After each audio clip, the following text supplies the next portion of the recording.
A Bíblia traz para nós várias histórias de romance, de amor romântico entre um homem e uma mulher. E hoje eu vou falar exatamente sobre a primeira história de romance, que foi a de Adão e Eva. Então, se você quer ouvir um pouquinho sobre essa história, senta em volta da nossa fogueira e vamos falar sobre isso.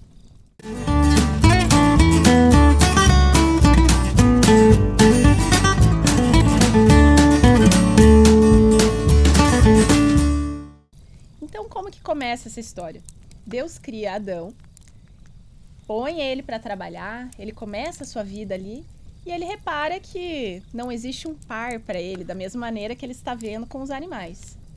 E é nesse momento que Deus coloca ele para dormir, tira um pedaço dele, uma costela sua, e através dessa costela faz Eva. Então a gente brinca às vezes quando um casal se encontra, eles foram feitos um para o outro. Mas nesse caso eles foram literalmente feitos um para o outro. Deus fez Adão para Eva e fez Eva para Adão. Então imagina a conexão que esse casal tinha, como eles tinham em conjunto os seus objetivos, os seus valores. Provavelmente a vida deles era muito boa, a vida familiar deles. E ali também Deus colocou algumas bases de como que seria o casamento, como que seria o amor, essa relação do casal e que com certeza a gente pode aplicar para nós no dia de hoje.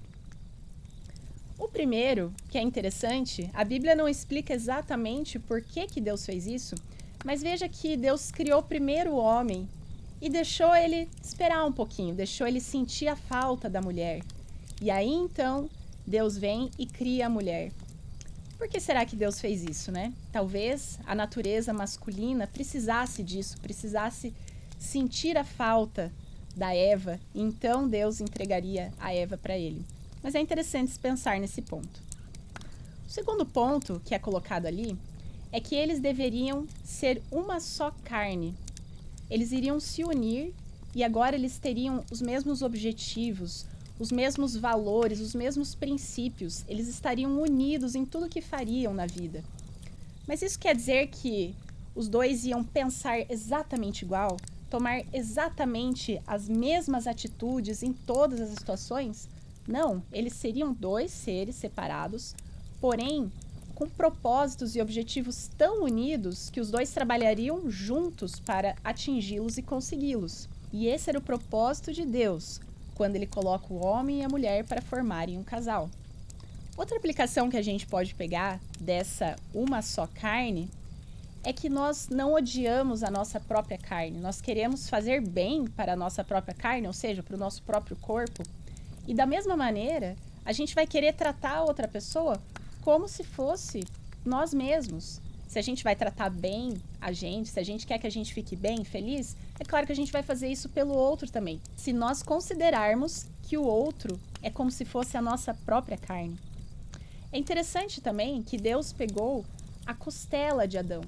Veja que é um osso na lateral dele, mostrando que a Eva não seria nem inferior ao homem e nem seria superior a ele, mas seria uma parceira.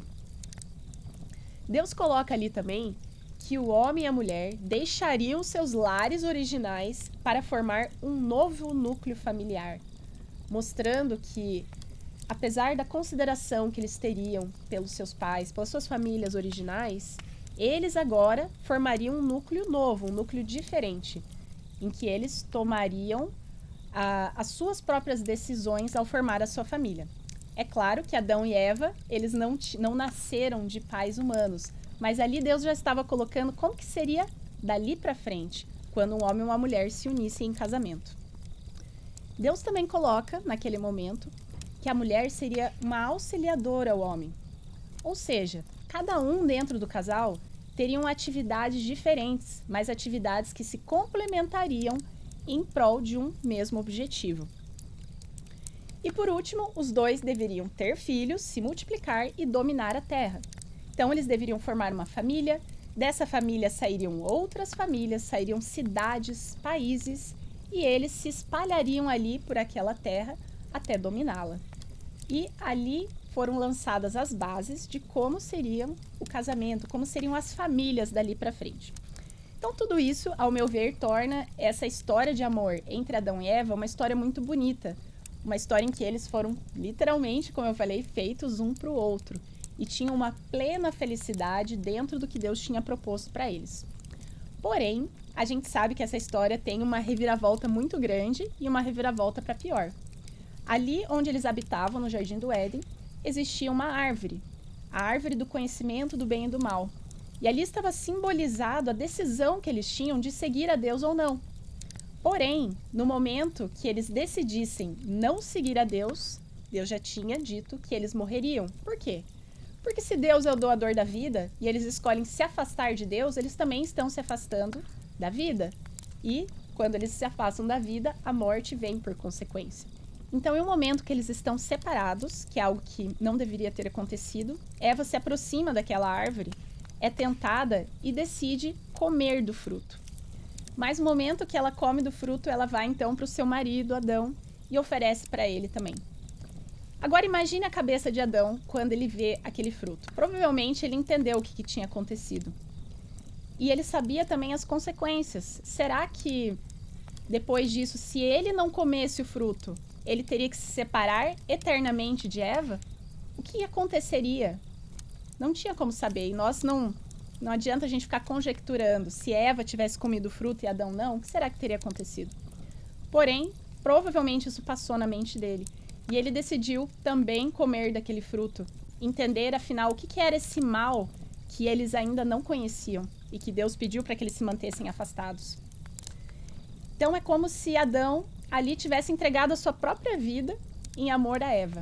Mas o que acontece no momento seguinte? Deus vem atrás deles, pergunta o que estava acontecendo. E na primeira oportunidade, Adão acusa a Eva. Então veja, Adão tinha acabado de entregar a própria vida pela Eva ao comer aquele fruto. E no momento seguinte, em que agora ele tinha pecado e se afastado de Deus, ele acusa a Eva e põe Eva na linha. Põe Eva ali como a culpada do que tinha acontecido. Isso demonstra que o amor que a gente tem um pelo outro, ele vem de Deus. Esse é o amor puro, é o amor que nós devemos ter entre o cônjuge. E ele vem única e exclusivamente de Deus, não vem direto de nós. No momento que Adão se afasta de Deus, ele passa de alguém que estava pronto a dar a própria vida pela esposa, a alguém que estava pronto a acusá-la. Ou seja, através dessa história, a gente vê que o amor verdadeiro, o amor puro que a gente deve ter com o nosso cônjuge, é um amor que vem exclusivamente de Deus e não de nós. Então, nós podemos pedir a Deus para que Ele dê esse amor e a gente tenha Ele na nossa convivência familiar. Espero que vocês tenham gostado desse tema e até a próxima. Tchau, tchau.